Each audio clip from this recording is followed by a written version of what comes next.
Assalamualaikum warahmatullahi wabarakatuh. Salam guru penggerak. Di sini saya akan memaparkan apa yang saya tangkap dari konsep pemikiran Ki Hajar Dewantara untuk memenuhi tugas demonstrasi kontekstual modul 1.1. Saya Anggina Rani Hakim, calon guru penggerak angkatan 10 Kabupaten Majalengka. Saya mengajar di SD ITL Azhar Madani Center, Kecamatan Cikijing. Tujuan pendidikan menurut Ki Hajar Dewantara yaitu menuntun segala kodrat yang ada pada anak agar mereka dapat mencapai keselamatan dan kebahagiaan yang setinggi-tingginya baik sebagai manusia maupun sebagai anggota masyarakat. Dari pernyataan tersebut, kita bisa memahami bahwa pendidikan seharusnya dapat menuntun siswa untuk mencapai tujuan pembelajaran. Berikut asas-asas pendidikan menurut Ki Hajar Dewantara. 1. Pendidikan yang menuntun. Anak-anak diberi kebebasan untuk belajar, sementara guru memiliki peran yang penting dalam membimbing mereka agar tetap fokus mencapai tujuan. Di sini, saya mengibaratkan menuntun itu seperti seorang ibu yang senantiasa menuntun tangan anak-anaknya dengan erat, tidak pernah dilepaskan, sampai tujuan mereka tercapai. Seorang guru semestinya memberikan tuntunan agar anak dapat mendapatkan kemerdekaan dalam belajar. Kemudian, yang kedua, kodrat alam dan kodrat zaman. Pendidikan harus disesuaikan dengan kodrat alam, di mana setiap anak belajar sesuai dengan kemampuannya masing-masing dengan tetap menyesuaikan kearifan lokal di lingkungannya. Yang kedua, kodrat zaman. Pendidikan juga harus beradaptasi dengan tuntunan zaman dan tidak bertentangan dengan nilai-nilai budaya serta prinsip kemanusiaan. Dari sini, kita bisa memahami bahwa pendidikan perlu menggali potensi unik yang dimiliki setiap anak dengan tetap mempertimbangkan nilai-nilai budaya lokal dan memperhatikan perkembangan zaman. Sebagai perumpamaan, seperti seorang petani yang menanam benih tanaman. Benih tersebut akan berkembang sesuai dengan jenisnya dan tumbuh optimal di lingkungan yang sesuai dengan kebutuhannya. Dan yang ketiga, budi pekerti, yaitu keseimbangan hidup antara pikiran, perasaan, dan kemauan, sehingga membentuk perubahan tingkah laku dan karakter yang baik pada anak.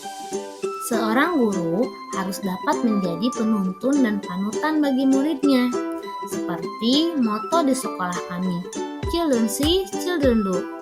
Ketika anak melihat apa yang dilakukan gurunya, maka tidak menutup kemungkinan anak pun akan ikut melakukan hal tersebut. Hal ini sangat penting bagi pertumbuhan karakter pada setiap murid. Sesuai dengan 3 semboyan yang digaungkan Ki Hajar Dewantara, yaitu yang pertama, Ingarso Sung Tulodo, bermakna di depan guru harus memberikan teladan kepada anak didiknya. Kedua, Ing Madya Mangun Karso, di tengah guru harus bisa membangkitkan semangat pada murid untuk terus berkarya. Dan yang terakhir, Tuturi Handayani, di belakang guru harus memberi dorongan, motivasi, dan arahan kepada anak didiknya. Nah, dengan memahami konsep pendidikan menurut Ki Hajar Dewantara, diharapkan guru dapat memberikan pendidikan yang berpihak pada murid, yaitu menempatkan siswa sebagai subjek utama dalam proses pembelajaran. Hal ini dapat diimplementasikan melalui berbagai metode dan pendekatan yang mengutamakan kebutuhan dan minat siswa. Di antaranya, pembelajaran berbasis proyek. Misalnya, siswa diminta untuk membuat proyek seni tentang materi yang mereka pelajari. Yang kedua, metode pembelajaran aktif, seperti adanya tanya jawab atau kuis secara langsung yang diberikan guru kepada anak-anaknya. Yang ketiga, pembelajaran berdiferensiasi, Guru dapat menyesuaikan bahan ajar sesuai dengan kemampuan dan minat siswa. Dan yang terakhir, kolaborasi dan kerja kelompok. Guru mendorong siswa untuk bekerja sama dalam kelompok kecil untuk menyelesaikan tugas ataupun proyek tertentu. Di sekolah saya sudah menerapkan beberapa kegiatan yang dapat mewujudkan pemikiran Ki Hajar Dewantara tersebut. Di antaranya, yang pertama, penerapan pembiasaan. Guru setiap pagi selalu menyambut siswa di depan gerbang. Kemudian, adanya pelaksanaan sholat duha dan zikir pagi setiap hari. Selanjutnya, membaca doa dan aturan-aturan kegiatan sebelum memulai pembelajaran. Selanjutnya, upacara bendera setiap hari Senin dan kegiatan Jumat berinfak dan Jumat berbagi. Hal ini bertujuan supaya semua siswa dapat mempunyai karakter yang religius, disiplin, serta peduli terhadap lingkungan sosial. Selanjutnya, penerapan dalam pembelajaran. Di sekolah kami, pembelajaran Al-Quran itu khusus diampu oleh guru yang ahli di bidangnya. Kemudian, kegiatan belajar yang kreatif, variatif, dan memanfaatkan lingkungan alam sekitar dan teknologi, seperti kuis atau tanya jawab langsung kepada siswa yang direkam kemudian bergantian semua siswa menjawabnya. Kemudian, adanya muatan lokal teknik informatika dari kelas 4 hingga kelas 6, sehingga anak-anak dapat mengenal apa itu komputer dan bagaimana cara menggunakannya. Selanjutnya, penerapan pada kegiatan kesiswaan.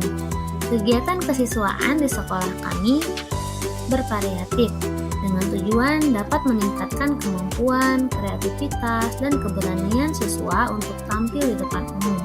Seperti pada kegiatan-kegiatan ini, ada pramuka, markete, pentas seni, pas meeting, khotaman dan imtihan, LKS, Al-Quran Camp, dan senam. Dan yang terakhir, penerapan pada ekstrakurikuler. Adanya ekstrakurikuler ini tujuannya dapat membangkitkan minat dan bakat siswa. Dalam pemilihan ekstrakurikuler ini, siswa diberikan kebebasan memilih ekskul yang mereka minati, namun tentunya dengan arahan guru dan orang tua.